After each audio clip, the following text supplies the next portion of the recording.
This rather grim description of Fustat is from Ibn Ridwan's 11th century on the peculiarity of the capital of Egypt concerning its air and all its conditions. Ibn Ridwan was an astrologer and self-educated doctor who was the chief physician to the Fatimid rulers Al-Hakim and Al-Mustansir. He was born in Giza and lived most of his life in Fustat. The most important part of the city is Fustat. The alleys and streets of Al-Fustat are narrow and their buildings are high.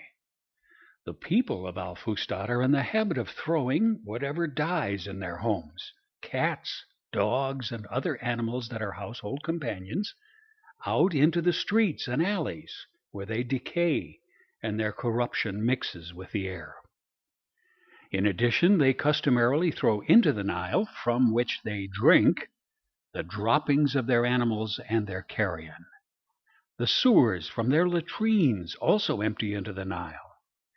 Sometimes, when the flow of water is cut off, the people drink this corruption mingled with the water.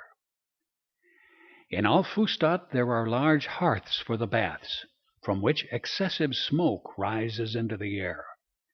Moreover, there is a great deal of dust from the fineness of the soil, so that in the summertime the air appears dingy.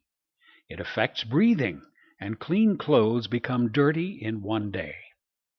If a man goes out on a business errand, he does not return without having collected a good deal of dust on his face and beard.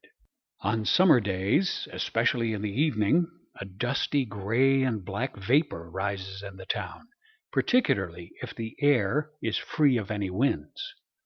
The inhabitants of Al-Fustat, however, have accustomed themselves to this state of affairs and have become familiar with it, so that most evil is averted from them.